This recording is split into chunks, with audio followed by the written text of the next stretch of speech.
Good morning, ladies and gentlemen, and thanks for joining the Mphasis Q3 FY'25 earnings conference call. I am Dovan, your moderator for the day. We have with us today Mr. Nitin Rakesh, CEO of Mphasis, Mr. Arvind Vishwanathan, CFO, and Mr. Vinay Kalingara, Head of Investor Relations.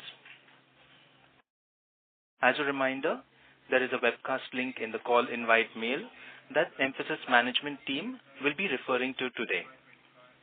The same presentation is also available on the Mphasis website, www.mphasis.com, in the investor section under financial and filing, as well as on both the BSE and NSE websites. Request you to have the presentation handy. As a reminder, all participant lines will be in the listen-only mode. There will be an opportunity for you to ask questions after the presentation concludes. Should you need assistance during this conference call, please signal an operator by pressing star and then 0 on your touchtone phone. Please note that this conference is being recorded. Before we begin, I would like to state that some of the statements made in today's presentation may be forward-looking in nature and may involve certain risks and uncertainties. A detailed statement in this regard is available in the Q3 results release that was sent out to all of you earlier. I now hand the floor over to Mr. Nitin Rakesh to begin the proceedings of this call. Thank you, and over to you, Nitin. Thank you, Robin, and thanks everyone for joining us today. Hope you had a great start to 2025. We appreciate your interest in Mphasis. As our AI thesis is starting to play out, over the past few years, we've spoken about service-led transformation, AI platforms such as Mphasis NeoZeta and NeoCrux, as well as agentic AI. We are now implementing many AI projects that are fast-moving beyond pilot or POC stage. It is starting to scale and accelerating primarily due to paradigm shifts based on the following few factors. Ability to supersize deals because we can now bundle ADM, AMS, and IMS together with the service-led transformation, and also presenting vendor consolidation opportunities using the same approach. Second, we are able to augment AI with human capabilities, which changes the ROI economics of many deals. Clients are able to achieve quicker transformations, which leads to unlocking of modernization opportunities, for example, that were previously prohibited for clients to undertake. Our ability to compete and win in more opportunities, leading to an expansion of our total addressable market, is also helping pipeline expansion. And finally, the infusion of platforms and productivity gains offered earns us a seat at the transformation table. The infusion of platform-led approach is increasingly table stakes for many programs, especially around modernization, ADM, and AMS deals. We have multiple implementations for large-scale financial services customers. Mphasis NeoZeta platform accelerates relearning productivity much faster and more broadly than was previously possible, completing relearning in a matter of days versus weeks. NeoCrux, on the other hand, is an integral part of all NeoZeta pilots to do forward engineering from relearned business rules, data dictionaries, and business capabilities. We've completed 2 implementations with 9 more in the works. We've seen productivity gains of 30 to 60% across different phases of the SDLC, including improvement in code quality, generating the unit test cases and code documentation, thereby accelerating implementation and reducing project risks. Our clients who have signed up for this exciting journey are spread across all our target industry verticals. As called out in the last quarter, there is significant visibility in pipeline growth, and we are increasing the number of AI ops deals, for example. I'd like to highlight a few things on the PCV chart. BFS pipeline is up 58% YOY, and non-BFS pipeline is up 44% year-on-year. Large deals pipeline is up 49% sequentially. Significant increased traction in AI archetypes, including AI ops and modernization, including core. We have over 20 large deals where Zeta and Crux are in play as well. Q3 saw a high share of proactive deal wins as we stayed focused on deal making. TCV closure for the quarter was $51 million, which is the highest in the past 6 quarters. We have 5 large deals in Q3 FY'25 and 11 large deals for YTD FY'25 as well. TCV wins are across verticals, client pyramid, and archetypes. There is also an increasing pace of conversion of TCV to revenue, and we continue to be structurally forward-leaning, making investments where we expect demand. In addition to Q3 TCV wins, we have closed an additional $100 million deal in the BFS vertical in January of 2025. This will reflect in the Q4 FY’25 TCV wins. Few of the large deals that we won in Q3. A large wireless network operator in the U.S. selected Mphasis to provide scalable and differentiated multi-year services across design, experience, and quality engineering. Mphasis leverages strong capabilities in diverse areas like UX, research, and quality engineering. Second, a technology major engaged Mphasis to contribute to digital experience innovations, architecture, and the technical roadmap. The client engaged us because of our strong capability to support their future projects in AI and Salesforce/Agentforce integration with their existing systems. Third, a large BFS client engaged Mphasis for application development and cloud transformation across product lines and business lines. Just a few examples of the large deals we signed in this quarter. We also made significant investment in GTM, including talent acquisition, and we appointed a head of our strategic engagements team, Mike Meyer, as we announced earlier during Q3. Mike will spearhead strategic deals in collaboration with various business units, enhancing overall growth, alignment, and effectiveness. He's also responsible for pipeline development, along with the end-to-end sales cycle management to optimize market opportunities for high-value contracts. In addition, we also inaugurated a Cyber Fusion Center in Bangalore, which is a state-of-the-art facility representing a significant milestone in our commitment to enhancing cybersecurity solutions for our global clients across industries. The center is providing 24/7 advanced threat detection, incident response, and continuous threat monitoring, leveraging cutting-edge AI, ML, and automation capabilities. This will not only improve our efficiency in responding to cyber threats by over 50%, but also reduce our attack surface by 45%, ensuring high visibility of threat landscapes across IT and operational technology platforms. Going to performance by segments, we continue to push for revenue growth, which is anchored in our strong client mining model and tech-led offerings. Our Q3 revenue came in at $419 million on a spot basis, a growth of 0.2% sequentially and 4.6% YOY in constant currency terms. Our direct business accounted for about 96% of our overall revenue in the quarter.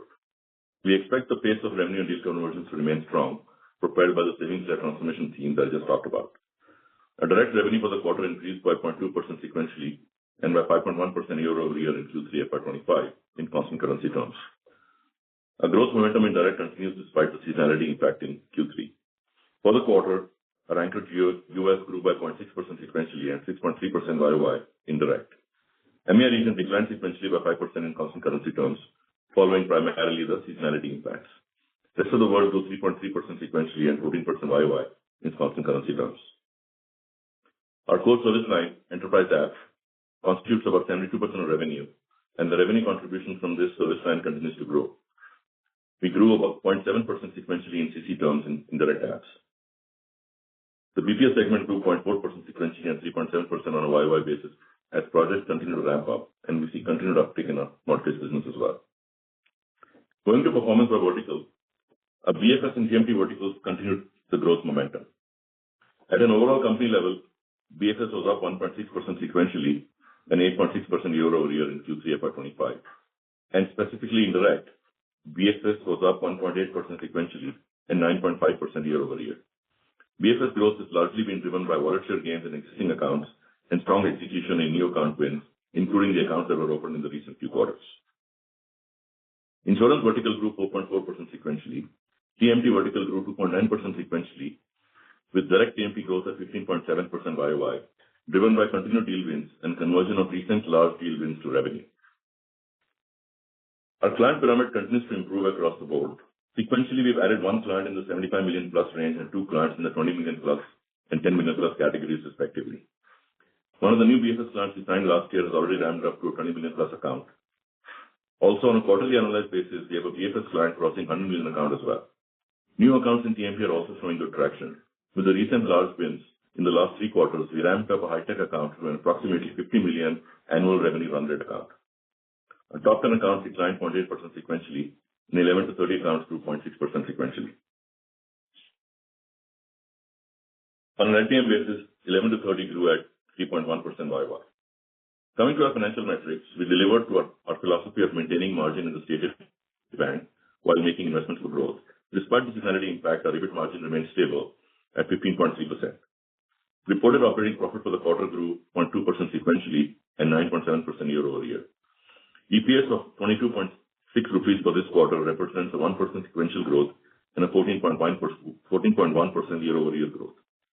Operating cash flow generation continues to be strong at $55 million for the quarter, 110% of net income. DSO of 72 days improved 1 day sequentially, aided by better collections. Summarizing our Q3 25 performance, we are seeing broad-based pipeline growth driven by large deal opportunities. We've had traction in the AI archetypes, including AIOps modernization, continued higher share of proactive deals, as we've been calling out, improvement in TCV closures across the verticals, and continuing to gain across the client pyramid with a tech-led account-focused strategy.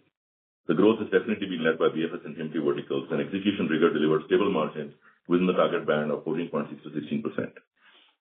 Coming to the outlook for the remainder of the year, few key messages.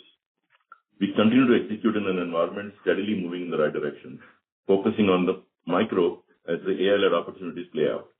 The macro continues to turn in a favorable direction for BFS, while there are still some things to be sorted through.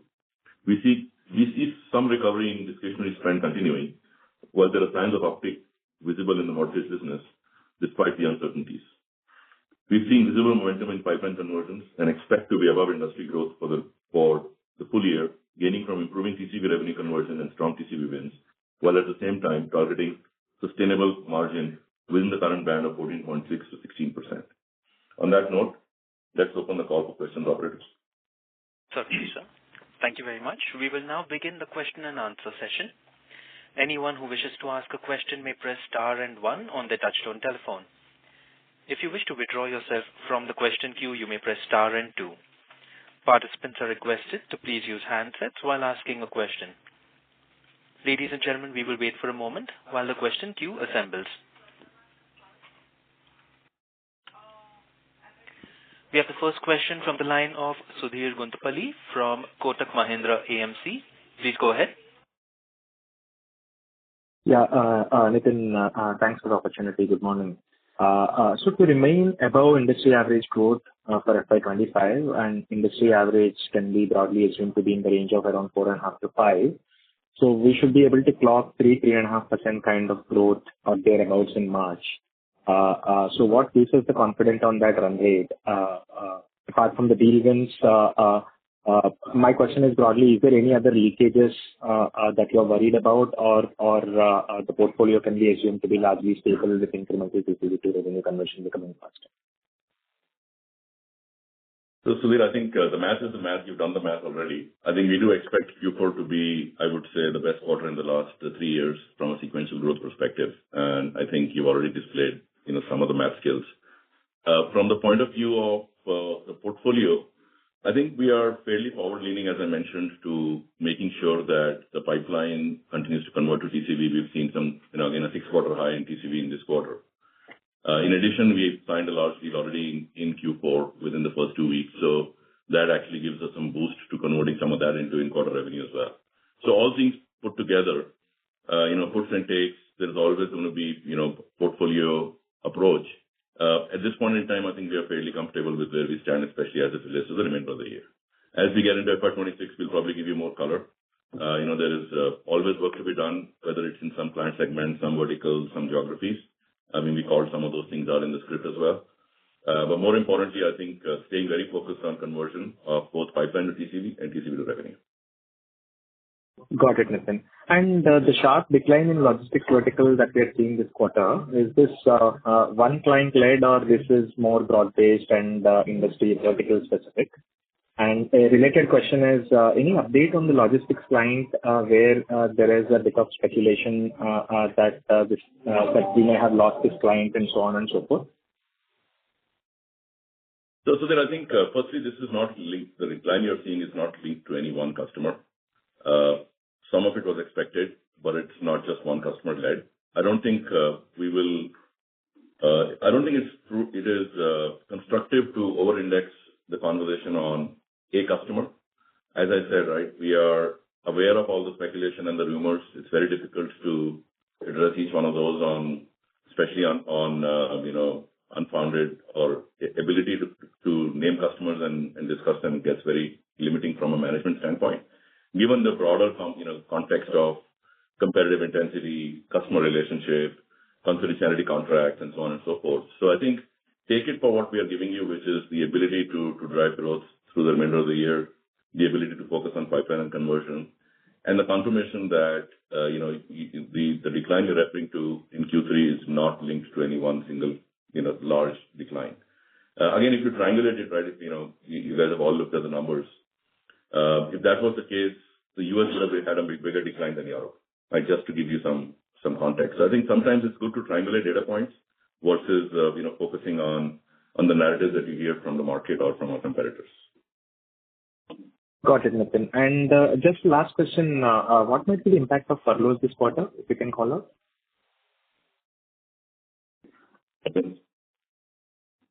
So, it's pretty similar to what we experienced last quarter, right? And last year. So I think, the number is around 2% is what you can consider as the furlough impact for the quarter. And sure, Arvind, and most of it is expected to reverse in the March quarter, or are you seeing any peculiar impact of extended furloughs or something of that sort? Yeah, I think there are two parts to that answer. Firstly, the nature of the business is such that there is no automatic reversal of furlough in the following quarter. So we have to make sure that we continue to work at a client level and an account level to recover as much as we can recover back, because there's a logical reason for that year-end action. Right? You look at budgets getting closed at the end of the year, and that also leads to certain action in Q3. Seasonality comes from furloughs and some of those actions. Because if reversal was automatic, then almost every peer of ours would report growth in Q4, and that's not the case.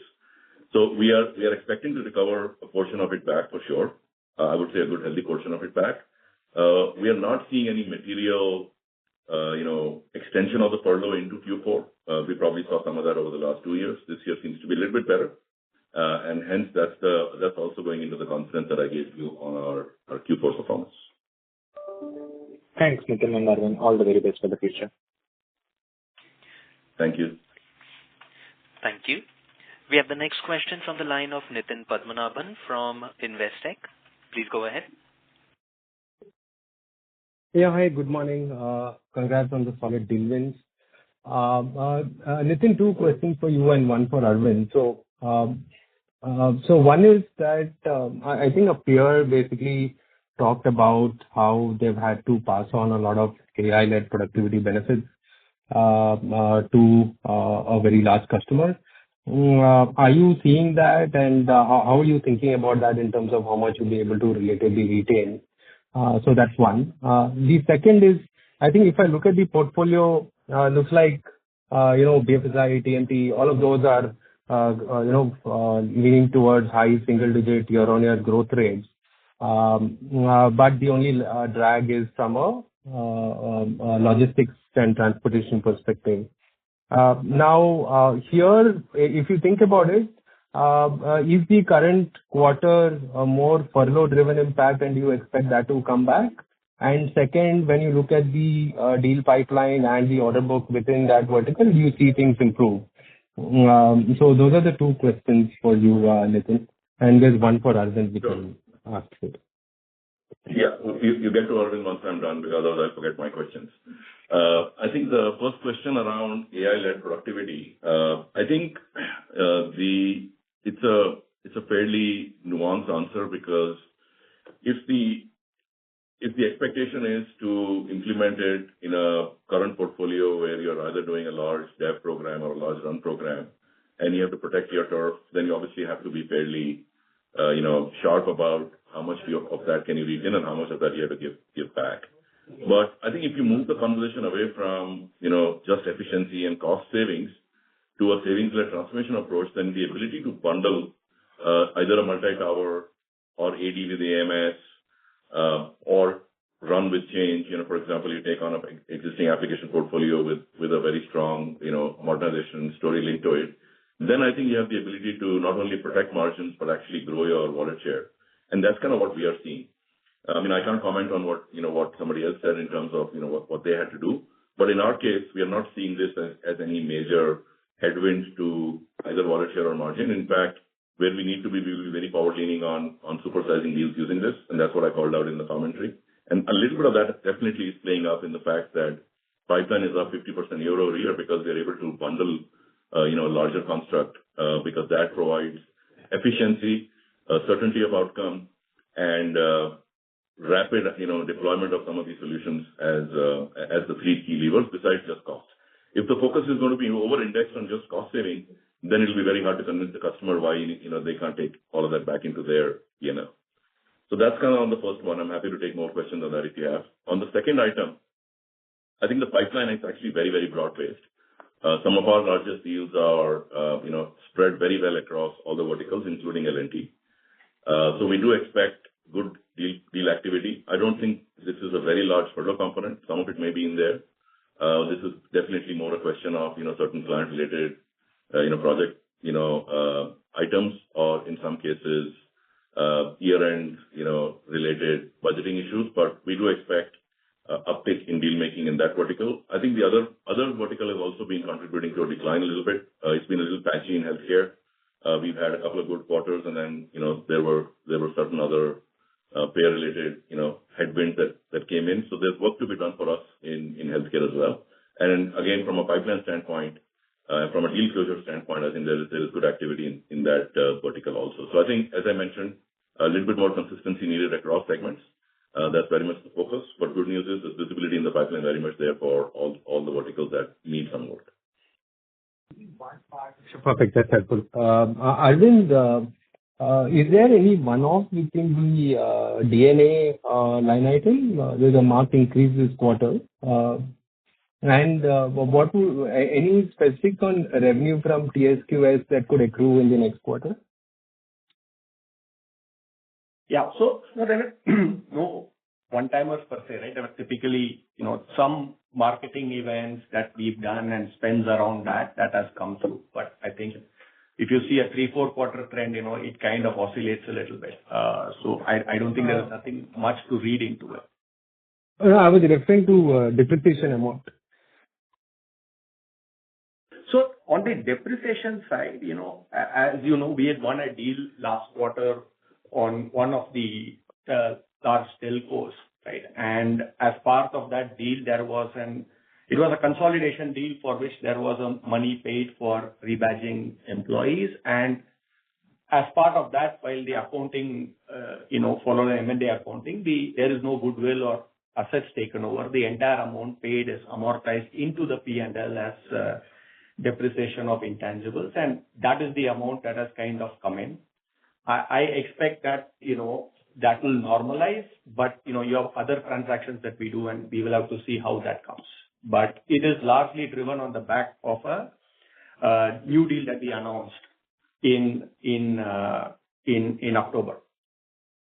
On TSQS, we're not giving details on breakout.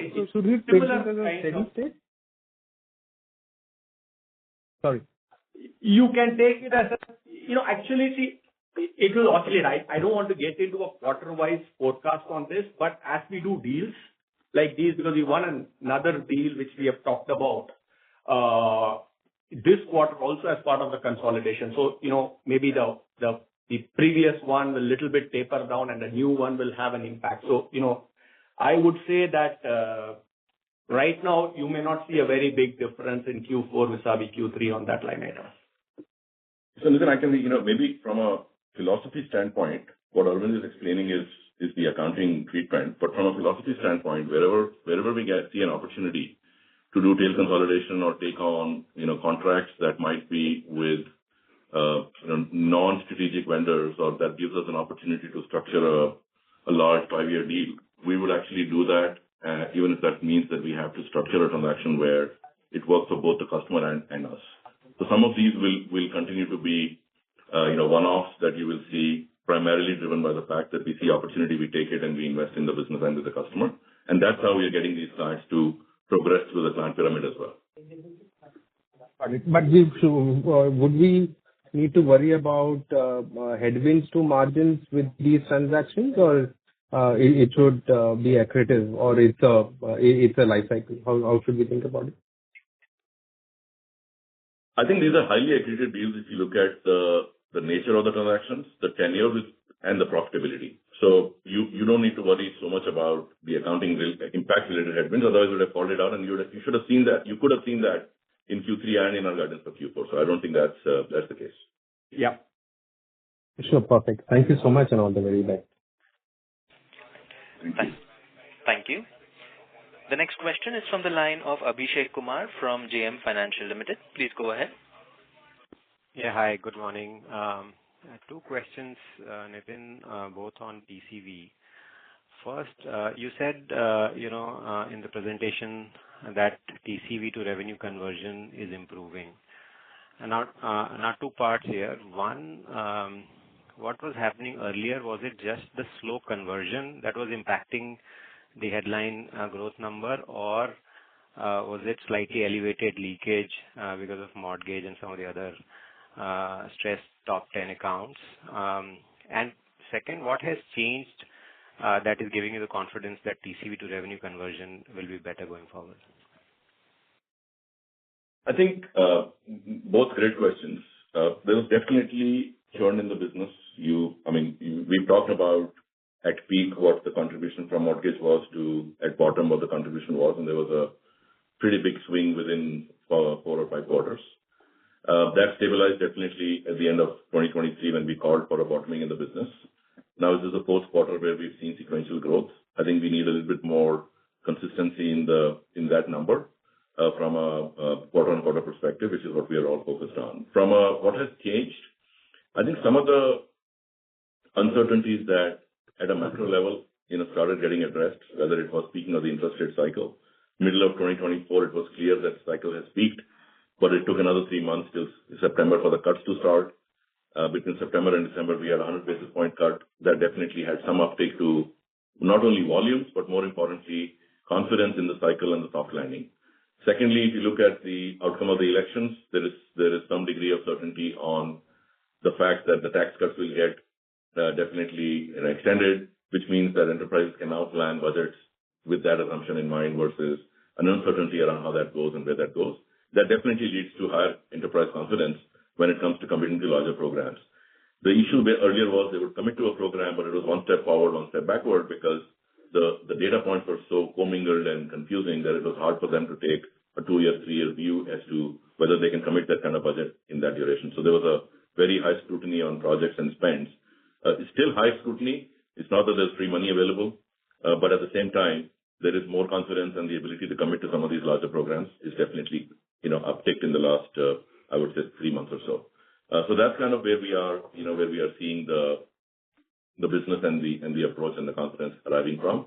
And that also speaks, if you can see, we've closed $450 million in the last 3 months, including the January deal. That's a 6-quarter high. It's probably more than the last 2 quarters put together. Pipeline is up. In addition to these big closures, pipeline is actually not just inched up, but it's actually jumped up to a number where we are 50% high. It's a record number. 23% sequential growth in pipeline is not something that I've seen often in the business.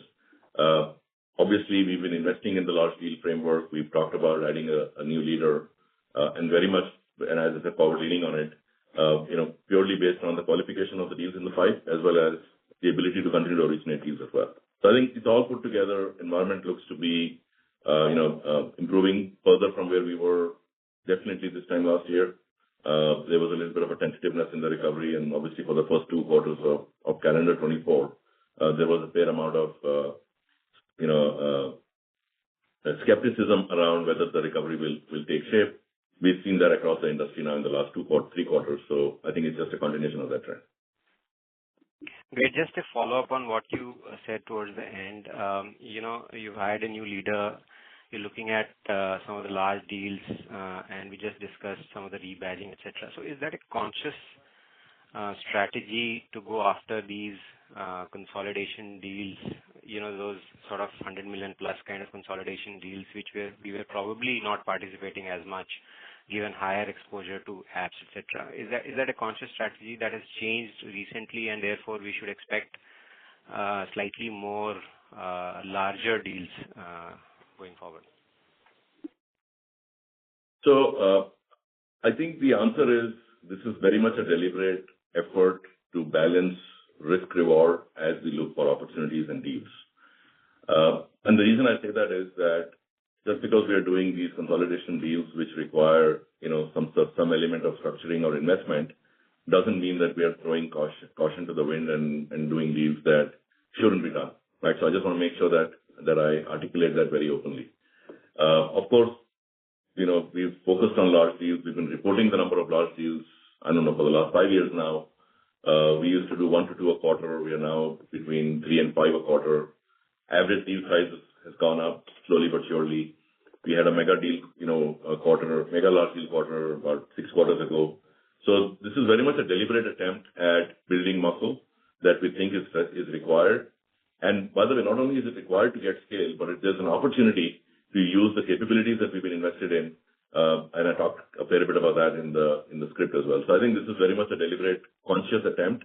Unfortunately, in business, you can't really have a subconscious, competence-driven winning strategy. So we are focused very much on consciously driving growth through this.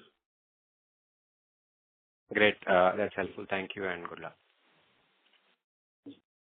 Thank you.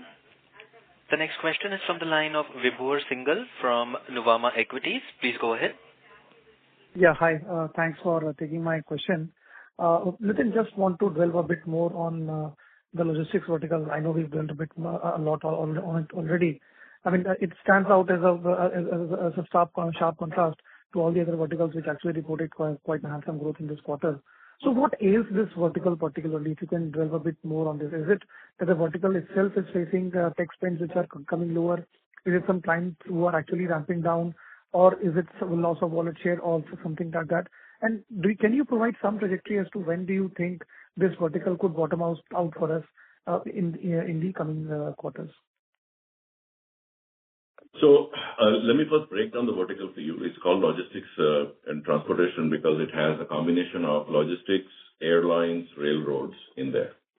Logistics isn't just what you think it is. There is a supply chain element to it. There are shipping companies in there. Airlines is well understood. It's a new vertical we created over the last 2.5 years. We've announced multiple wins in that area, including the recently won AWS Partner of the Year Award for Airlines in 2024 that was handed to us at the reInvent. And then, of course, there's the railroads element. So if you look at all of these three have a different dynamic and a growth trajectory. The airline business has grown well for us. Obviously, it's a very small base. We expect that to become a much more meaningful portion of this business over the next 18 to 24 months. A large number of deals and the activities that we are talking about actually do sit there. Same with some of the other segments of this vertical. The decline, as I mentioned, is not related only to one large customer or any one single customer. It's a combination of things that happen. And again, as I mentioned, there are seasonality factors at play, not just the cyclicality of the business.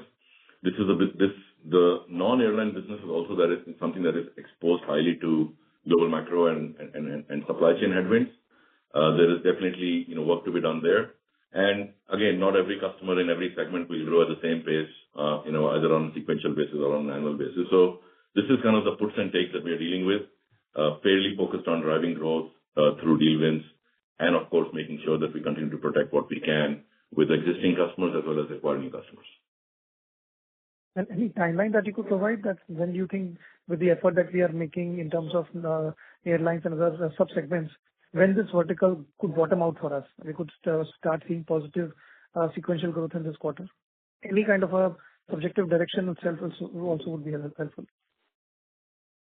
So Vibhor, I can give you an answer, but the answer can change within like one deal being signed up, right? Because that's the nature of this is not the vertical the size of banking for us. So the shape of the vertical can change very, very quickly.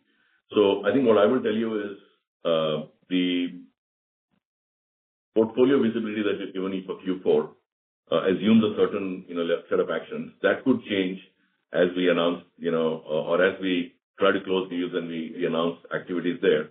So instead of giving you a timeline by which this will bottom out, I would just tell you that we'll continue to update you as we progress our actions, because there are some really interesting actions that we're trying to execute.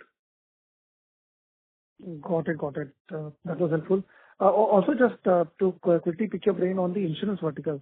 How do you see the outlook for that vertical going forward? I think BFS, we've spoken a bit about that. I think that's quite clear. On the insurance, any key puts and takes that you would probably want to share? The growth has been quite good through this year, in fact, through the last 6 quarters. Do you expect the momentum to continue? I think, again, we started talking about stabilization in that about a year ago, and we've seen, a pretty decent growth in that business sequentially this quarter. Some of it is linked to new cloud acquisition and expansion of our wallet share in that business. That business obviously is across both sides of the Atlantic. So there is a UK and European element, and then there's obviously a US element. I think at this point, it looks like that it will continue to give us, sequential improvement. We have visibility into existing clients where we won wallet share and deals that will continue to convert. So, I mean, from the point of view of leading the growth, I think it will still probably be led by banking and TMT, but insurance definitely is a contributor to growth from an overall company standpoint as we go over the next few quarters. Got it. And again, caveat that with the fact that deal activity can change all of that pretty quickly, right? So, right. That's the focus on from a pipeline conversion standpoint. No, got it. That's really helpful. I think the deal conversions have been quite good, and fingers crossed that continues to change the momentum for us. Great. Thanks for taking my questions, and I wish you all the best. Thank you. Thank you.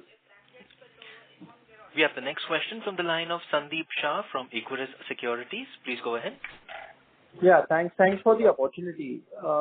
Nitin, just wanted to understand any client conversation in the insurance segment because of the California fire. Do you believe the growth momentum can disrupt going forward? I think it's still a little bit early days. We have not, at this point, seen that conversation reach our offices or desks or interactions. I think it's a very complicated state as well as a federal subject. Maybe some clarity will emerge now that the administration is in place.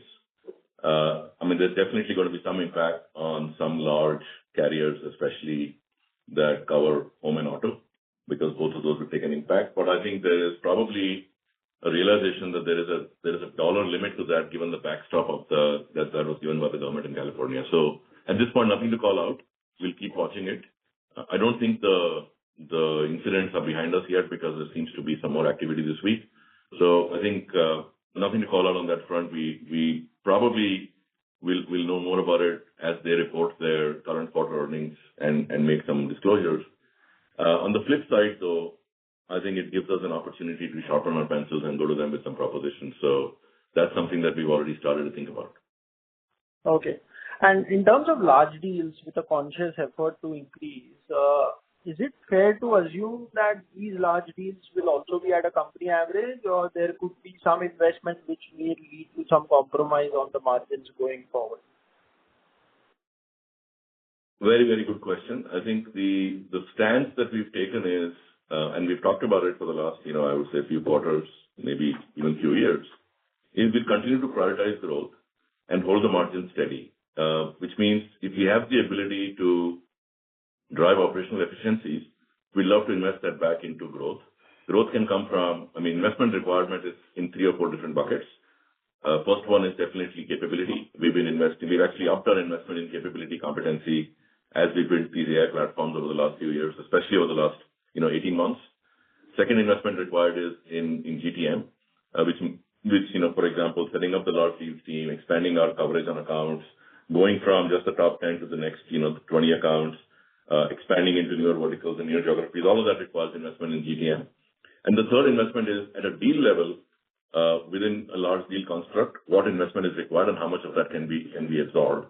And that's why I think Arvind was explaining earlier, as we've looked at some of these large deals, we felt we could absorb that level of investment without disrupting our overall margin profile. So we do expect these deals to obviously be either at or above the overall company average if we have to hold our margins steady. So I think that's the approach and the philosophy with which we are approaching the market. Again, the ability to use discontiguous opportunities using, some of these platforms gives us confidence that we have line of sight to what's the art of the possible, what the size of the prize is. Of course, competitive intensity in the business is always high. There are peers who are, we're punting the savings percentages in the outer years to get into the deal in the earlier years. we have to just be very careful that we have the level of confidence that we can actually execute to those programs. And I think given that we've been executing these large deals over the last few years already, I think we do have a pretty good idea of what the guardrails should look like. Okay. And just a last bookkeeping question. The 9th January deal which we have signed with TSQS Inc., is it the deal construct like M&A or the deal construct is similar to what we have signed in EDZ, and that may keep the amortization cost higher for a foreseeable future? It will be identical, Sandeep, to the EDZ. It's another vendor consolidation deal, right, with people take over. So it will be identical to that. And again, at a deal level, these are, I would say, accretive to the company margins, even post the amortization. So that's the way you should look at that. Okay. So amortization line, as per you, Arvind, may not materially decline in the fourth quarter, but may come down starting next financial year. Yes. Yes, unless we win more deals which necessitates such line items to come through. Okay. Okay. Thanks, and I will come back in the queue. Thank you. The next question. Yeah, sorry. The next question is from the line of Rishi Jhunjhunwala from IIFL Institutional Equities. Please go ahead. Yeah, thanks for the opportunity. Nitin, if we look at, say, our revenues over the past 3 years, including the down cycle of FY'24, we are up 5%. If you look at headcount during the same period, it's down 15%. And even in the last 1 year now, as of 3Q, YOY basis, our revenues are growing 5%, our headcount is down. So just wanted to understand, I mean, and you've talked a lot about, the contribution of AI into some of the deals that we are winning. So just wanted to understand, how much is the non-linearity getting played out, in the new business that we are doing, and whether is it fair to assume that, even going forward, for the revenue growth that we might achieve, the non-linearity is potentially going to expand and as a result could be a margin lever. So, Rishi, great question. I was waiting for someone to ask the question because I knew this was going to be an item for discussion. If I look at the metrics you shared, especially over the last 12 months, I think there are 3 components to it that you should think about when it comes to revenue to headcount correlation. The very first component is very evidently reported is utilization. We were running at a lower than industry utilization because of the infusion of pyramid. We talked about construction of the pyramid in 22-23. That doesn't happen in 1 or 2 quarters. It actually takes multiple quarters to do. So the shape of the pyramid definitely changed, and that meant that we had to actually lower our utilization. And now we've been eating into that utilization over the last 4 quarters. Still work to do. We'll probably see some infusion again at the bottom of the pyramid. We'll continue to work on those actions based on the rolling 90-day headcount requirement plan that we run. Second element of the headcount to revenue correlation is on-site versus offshore. If you see in the same period, onshore headcount has actually gone up at a billable level. And that's because we are, as we do some of these deals that have been talked about, they start onshore and then we transition them over a period of 1 or 2 or 3 quarters. And that, I think, has distorted a little bit of the revenue to headcount correlation purely for the last 4 quarters. Nothing, alarming, because in the end, the thesis will always be 30-70, 20-80. That's the reason why clients look for savings. Our ability to infuse, right shoring with tech is important. We've already, talked about centers outside of India that don't count in the offshore locations. So that's all sitting in there. Third element of that is the AI or non-linearity that you talked about.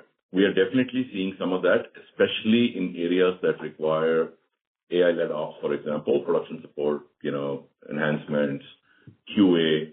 The ability to drive 30-40% of the manual effort is definitely driving conversations. Now, again, I mentioned the fact that not all of that has to be, in a T&M construct. So when we do some of these in a managed outcome basis, when we do, even in the mortgage business, we have the ability to drive efficiency using some of the same constructs. That is starting to play out. It's a little bit early days for that, but it's definitely very much in that equation in the last 4 quarters. And will probably be more in the equation over the next 4 quarters because some of the deals we sold where it essentially will require us to strengthen that muscle. In the longer run, the correlation between revenue growth and headcount growth will not go away, but it won't be as high as it used to be in the last 10 years. Understood. And just one confirmation. You made a comment earlier in the call that, 4Q could potentially be the strongest 4Q you have seen from a QOQ growth perspective in the last 3 years. I'm just confirming the last 3 years, you mean 4Q FY'23, 4 and 5, because 4Q FY'22 was 4.3%. Yes, you're right. Okay. Thank you so much. That was the previous peak. Since then is what I meant when I said last 3 years. Yeah. Just wanted to confirm. Thank you. Yeah. Absolutely. Thank you. The next question is from the line of Dipesh Mehta from Emkay Global. Please go ahead. Yeah, a couple of questions. First, about the $100 million deal, which we subsequently announced in the current quarter. If you can provide some more detail about the contour of the deal in terms of whether it is existing client, new client, vertical, if you can share whatever additional detail you can share. Second question is about the top 20 client, considering because now budget cycle is getting finalized, and if one want to get confidence about growth, considering the concentration which we have, are we seeing any, let's say, signs of concern area in any of the top 20 clients, which can lead to, let's say, issues and derail growth momentum, which we likely to see in Q4, entering into FY'26? And last question is about if I look, we give new gen TCV number. Surprisingly, it falls below 50 this quarter, which we have not seen in at least recent past. So if you can provide, because the way we are suggesting deal construct kind of thing, then these components should be higher. Surprisingly, in Q3, that number is the lowest which we have ever seen kind of thing. Thank you. Sure. So I think the first one is around the new deal in Q4. It is in the banking domain, and it is a new customer. And the nature of work is application and infrastructure transformation using public and private cloud. And that's the deal that execution timelines are pretty clear, well-defined, and it's definitely a 2025 calendar year execution, initiation as well. So it's a multi-year deal. Second question was, do we see any clients in the top 20 that can contribute to growth, if I'm understanding correctly? Right? Yeah. It is reverse, whether it can create headwind. Headwinds. Again, it's very difficult to call a client in the top 20. Again, you can ask that question with a different context of top 10 or, verticals. So I think puts and takes will always be there. There are always clients that are declining sequentially or YOY.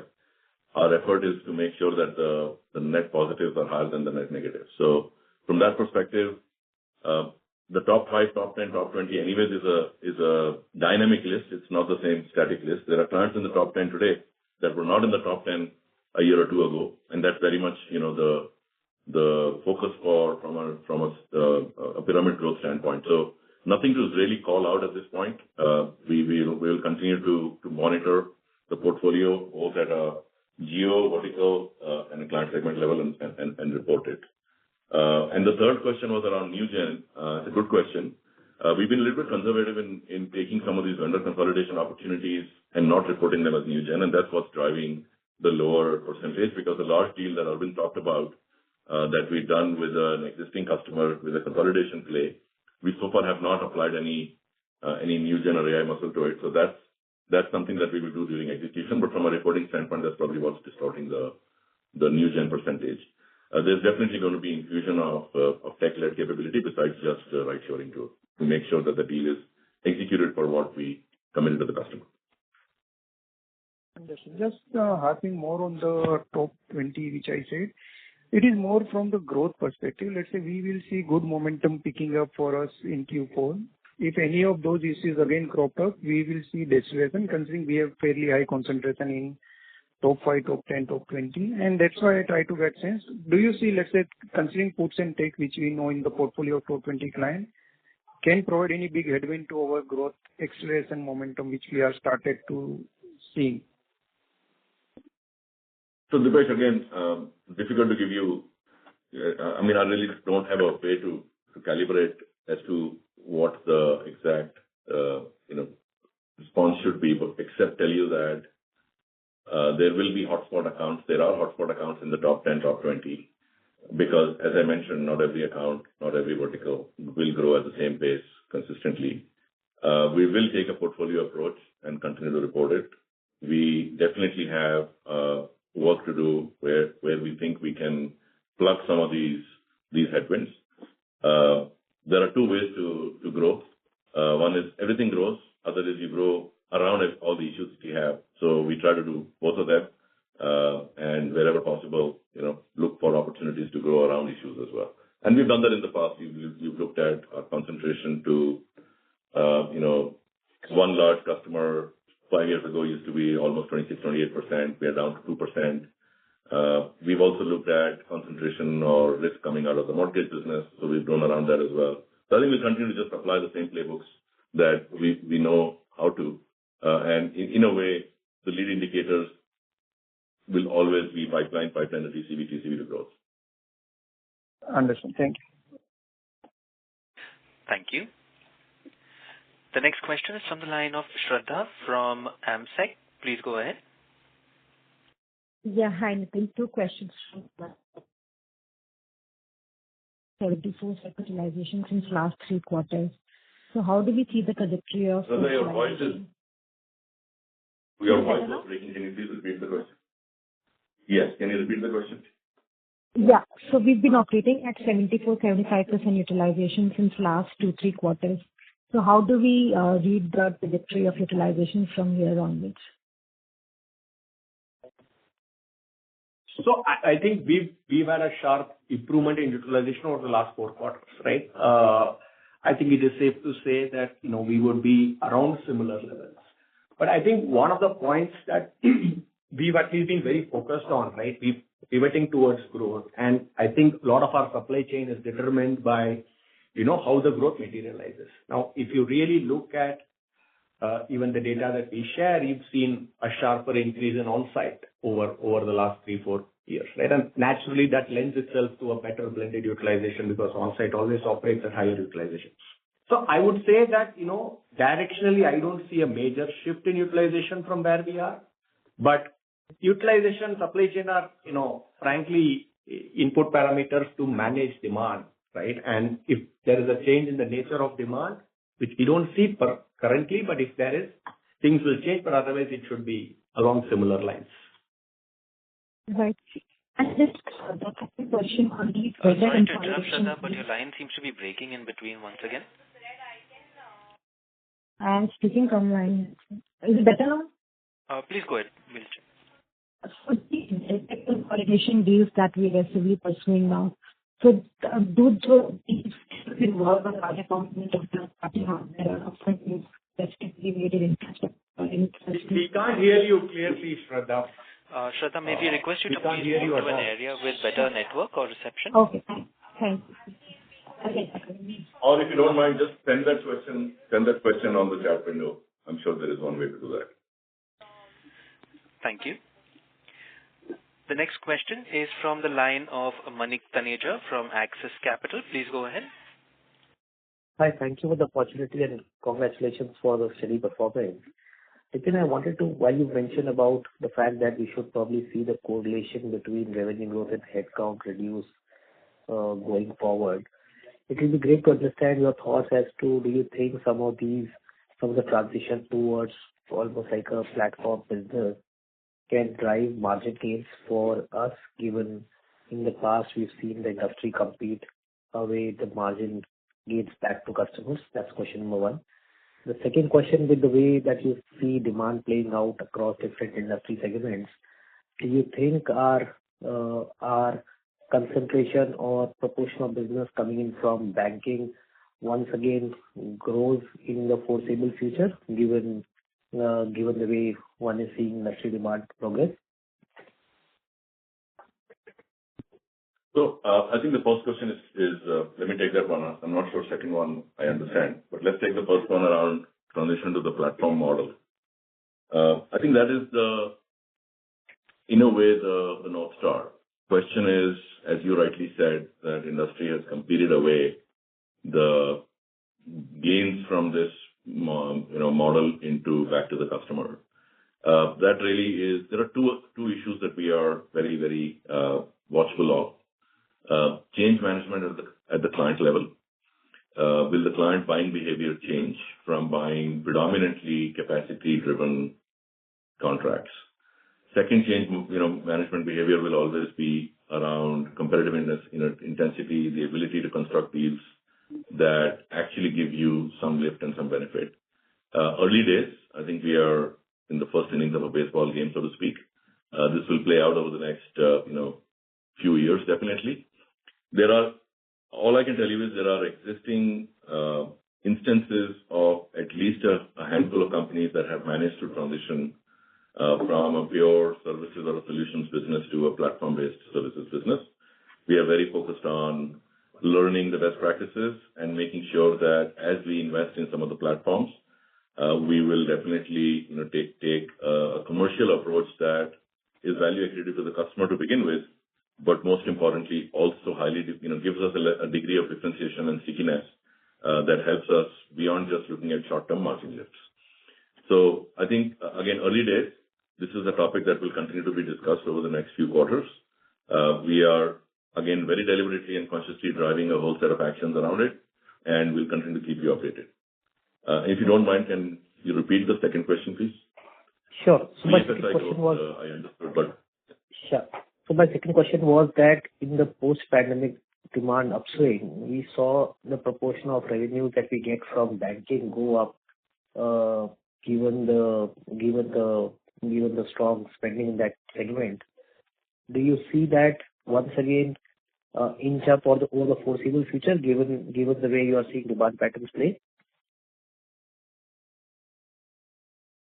Manik, short answer is we will take the growth where we can find it in the short run, because there is only one color of currency. If you look at our longer-term trajectory, let's take a 5-year, 7-year view as well. Banking used to be 50% of revenue, and it's still very much 50% of revenue at an overall company level, give or take 1% here or there. So I think the portfolio diversification approach of building the other enterprise verticals definitely has given us good rewards in the last 3 or 4 years. TMT is a great example. The approach to very short term will always be, over-index on opportunity and deal making. And the approach to long term is to continue to look at portfolio across verticals, geographies, and services. So I wouldn't worry too much about getting overexposed. I think there is a tremendous opportunity. And by the way, this is without the upside risk to business growth if the interest rate cycle truly plays out, in some shape or form. And this is the first time we've seen in, I think, the history of financial markets that at least I've been following, where after 100 bits cut, the 10-year has gone the other way. So I think we have suffered a little bit in the last couple of years. We'll take the benefit in the very short run, and we'll continue to focus on driving in our core vertical the right to win and expand as much as we can, with existing clients, new verticals, new geographies in the BFSI segment. Sure. Thank you, and all the best for the future. Thank you. The next question is from the line of Abhishek Shindatkar from InCred Capital. Please go ahead. Hi, thanks for the opportunity and accommodating me. Nitin, just one question on the headcount. Now, how should we read the decline in the headcount and corresponding change in the next-gen services TCV? So it seems like a strategy to focus on, managed services deal. Now, are we kind of planning headcount for the potential, rebadging of employees that can happen or associated with this kind of deals? Or is it a change of a pyramid where we are moving from, the middle layer to more freshers, and that's what is the reflection of it? Thank you. Yeah, I think I addressed the headcount issue that Rishi had asked. I don't have anything new to add except tell you that you can't plan for a rebadge deal until the deal happens. If it happens, you plan around it, and you see how to optimize your current pyramid and your current, deliverable to the customer. So I think the short answer is that we will continue to do headcount forecasting on a rolling 90-day basis, look at how the demand environment looks like across locations and skill sets, and then try to meet that with either internal utilization or external fulfillment, and that's very much an operational rigor that is well built into the company and will continue to get optimized as we grow the business. Thanks. And just a follow-up to it, as we move more towards managed services deal, has anything changed in terms of, the revenue recognition for the managed services deal? Last year, we had heard of, taking transition timelines up to 6 months. Anything changed on that count would be helpful. Thank you. Yeah, I think the revenue acceleration from the TCV definitely has improved, which means the transition timelines are not as long right now.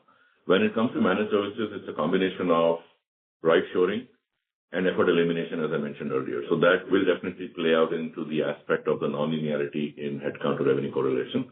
Beyond that, I think we will report and explain away these numbers as we go forward. But we are looking actively for opportunities where effort elimination is very much part of the thesis of constructing a solution and a large deal around it. Great. That is very helpful. Thank you for taking my question, and best wishes for the next year as well. Thank you. Ladies and gentlemen, we will take that as a last question for today. I would now like to hand the conference over to Mr. Nitin Rakesh for closing comments. Over to you, sir. Thank you very much. And on behalf of Mphasis, that concludes this conference call. If you have any further questions, please reach out to our investor relations team, and we thank you for your interest and look forward to speaking to you again in 3 months. Thank you. Ladies and gentlemen, on behalf of Mphasis Limited, that concludes this conference. If you have any further questions, please reach out to the Mphasis Investor Relations team at investor.relations@mphasis.com. That is investor.relations@mphasis.com. Thank you all for joining us. You may now disconnect your lines.